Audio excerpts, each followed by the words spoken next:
Good evening, good morning, good night, wherever you may be watching this transmission. It is I, Mike Martins, back again with you guys.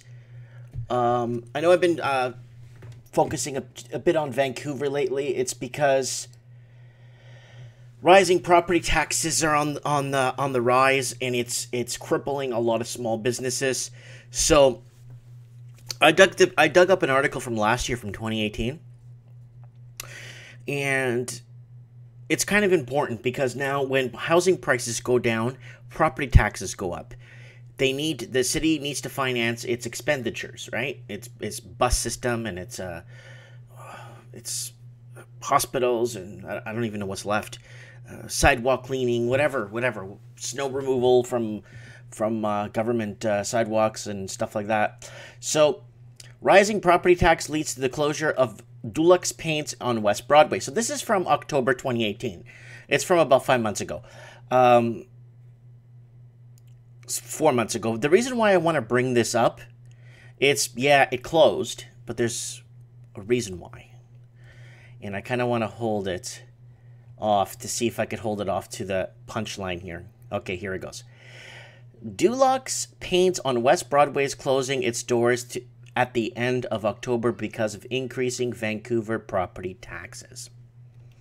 Dulux said in a news release that its property taxes in 2091 West Broadway increased 12% to $209,000 from $187,000 between 2017 and 2018.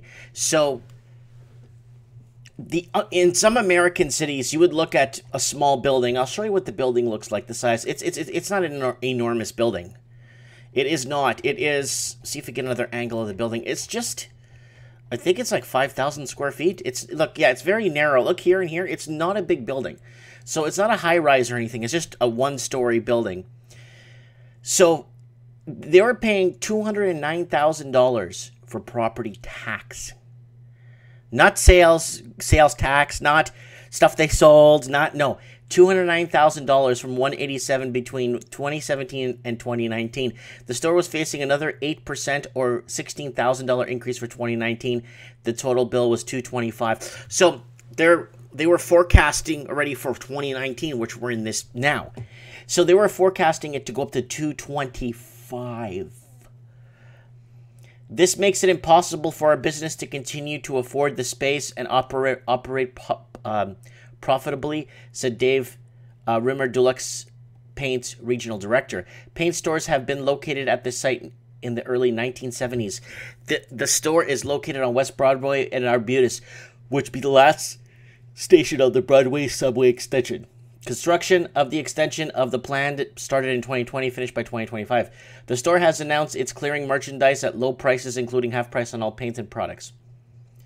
Dulux stores remain in Vancouver. There's one left. So this is very, very, very, very interesting how they're pulling something. Because a lot of average people walking down the street walk by, oh yeah, no, these guys are good. These guys are lucky. They're in business. It's a little strip of parking here, like one-sided parking, and a little building. Let's see if it's got this square footage here. Yeah, right here. 5,000 square foot store. And 2019, 215,000. So 5,000 square foot store. What are they going to start hitting on homes? So I kind of wanted to throw this out there. It is an article from last year, but I got one from this year. I got one from yesterday. Now take a look at this. So people living in Canada, brace yourselves. Property prices go down, property tax go up. Like I said, they have to offset it so they can take care of the city's finance. Now, with all the people now that actually pay taxes in the middle class and the blue-collar workers that worked in the cities and stuff, have left. There was a huge mass exodus of Vancouverites, and they moved. And no, they didn't move to Burnaby and Surrey so they could commute. A lot of them moved to Hope, Merritt. Merritt's filling up with coastal people, you know. 200,000 property tax bill. If someone told me that property tax for that building was $17,000 a year. I would say that that's phenomenally expensive for a small building like that. $17,000 a year? Are you crazy? It's actually $200,000 a year.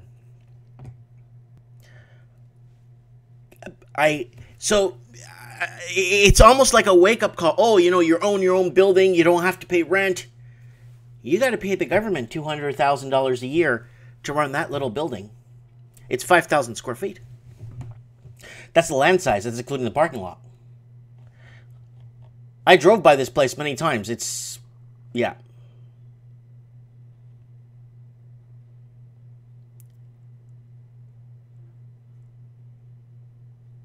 It's very, very, very interesting to see what's going to happen to pay that much in property tax. That is phenomenal.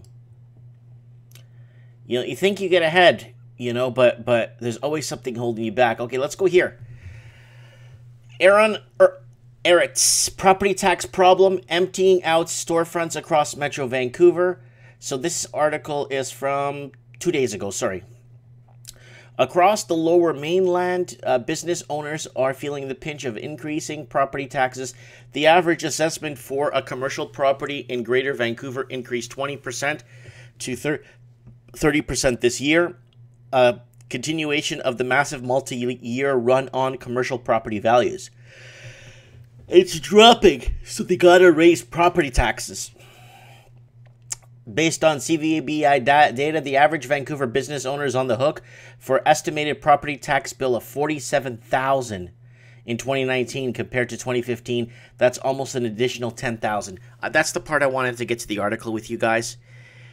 So the average Vancouver business owner. So if you own your building, you got to prepare to feed the tax man with $47,475 a year. On average. Wow. I know a guy in a strip mall he owned a strip mall, but he owned 2 units in the strip mall. And he was paying in Vancouver like $8,000 for each one property tax per year. And this was like 10 years ago. I wonder what he's paying today. So there he is there. He's got his tax assessment in his hand. Brian Winter fears constantly climbing property taxes will be the death of his dry cleaning business. You know, you work hard, you pay your bills, and then boom. Remember when I said the working poor was going to pay for all this bubble and this rampant increase in property values?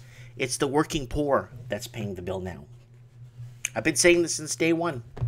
Now, let's raise property taxes. Remember all the articles? I'm kind of focused on small business today, but because these small businesses are what pay your police. It's your private sector jobs like this that pay your public sector workers. Oh, we're going to create more government jobs. And not understanding that it's these guys that are paying your government job. So that's it. Businesses, you know, property increases will sure follow. Skyrocketing property taxes are even severing long-standing relationships in our communities. A business owner who left Mount Pleasant reflects, "I sincerely miss seeing and chatting with those clients who have been coming to my store for over 40 years, who, due to our move out of traditional neighborhood, no longer make a trip to buy from us." So not only that is people have left, the young people, the people that have been in these areas, also, look, a former Vancouver business owner. So this is somebody else, okay? 2 years ago, I was lucky to escape from the Olympic Village in Mount Pleasant to save my business because I had a great landlord. I had advanced knowledge of plans to develop the building site into a 2-year period and grew in value 500%, and property taxes increases sure to follow. So a lot of people, middle class is vanishing. A lot of the...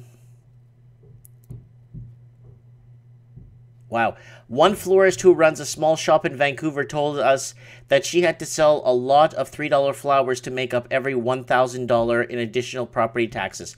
Business owners are left with some tough choices. Do they raise prices when consumers are already tapped out?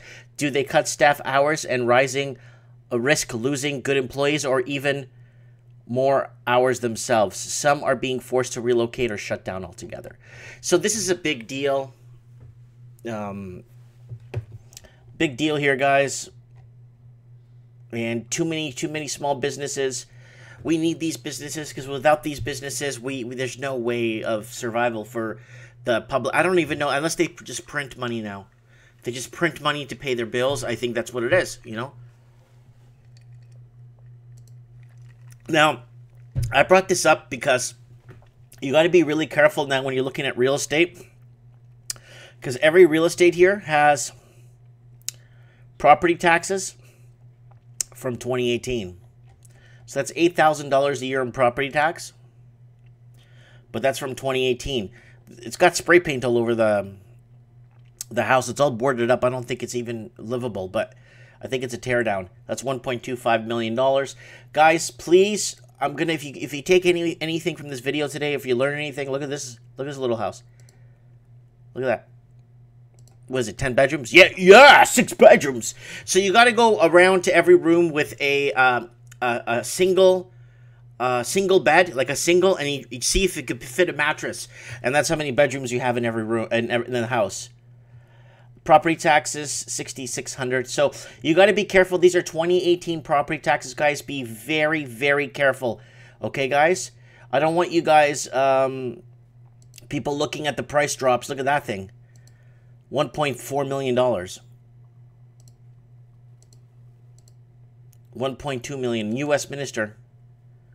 That's a little bit of ways from Vancouver. This is Abbotsford. This is Abbotsford. It looks like a trailer home, kind of. $1.149 million. And another one, and that's all the way up in Hope, BC. And that's $1.1 million. So the whole entire mainland is completely bought out. And that's what's happened. And people keep moving east to where I'm at. Now, Hope is getting filled to the brim with, just filled to the brim with a lot of people from the coast. And buying up buildings here and buying up houses and stuff. And yeah. Anyways, let me know what you guys think in the comments below. We discussed property taxes affecting the elderly, the senior, homeowners. So people in fear of property tax rising, I wouldn't even fear that at all. People in fear, of interest rates rising, I'd fear the tax, man. They could throw a 1% increase right on there. On $1 million, you're looking at an extra $10,000 a year. Yeah. 1% of yeah. So I mean, you're looking at a lot of cake once they start moving numbers around. You know what I'm saying? Let me know what you guys think. It's scary, is what it is, and I don't know where things are going to be heading, and I don't know where things are going to be. Yeah, now, people that own and bought at the right time or bought within the last couple of years, right now they got this fear of property taxes going up. So even if you get a place for a good deal, let's say you get a place for a good deal, you still got to pay up, especially for small businesses now. So this is going to, like, not attract small businesses as much anymore. Why would people want to open, unless they open a marijuana dispensary or anything that's going to make money like that? Drugs. There's a building for sale that I've been inquiring on here. Another building for sale. There's a couple of buildings here in town for sale. So I inquired in one of them, and the other one sold for somebody from the coast. It's the local gun store, and they're going to be doing marijuana too. So it's going to be guns and drugs. They're going to be one partition of the store is marijuana, and the other partition of the store will be the gun store. So they're going to be doing guns and drugs. So stuff like that, great business model because that actually drives business and stuff. But everyone fleeing the coast right now, buying up all the commercial buildings here. I'm running out of options for myself. I'm going to be out of my store in the fall, so I got to find a way to... I got to find myself a building before I got nothing left here in town. That's the situation I'm in, but remember, property taxes here on a commercial building is like $1,300 a year, so very different in comparison to what these companies are paying on the coast. Absolutely scary. Let me know what you guys think. Comment below in the comments. I'd like to know. And thanks for hitting me up in the tip jar. It means a lot. Thanks for your donations. And property tax shutdown. I know Australia is a little bit different when it comes to taxes. If they own a investment property, yes. But when you own stuff like homes here and everything, you get taxed yearly. They don't even do it monthly. They could do monthly contributions if they feel like it, you know. If the bank or the government decides he wants to give you a little leniency, so you pay it monthly. Let me know. Comment below. Thanks for watching.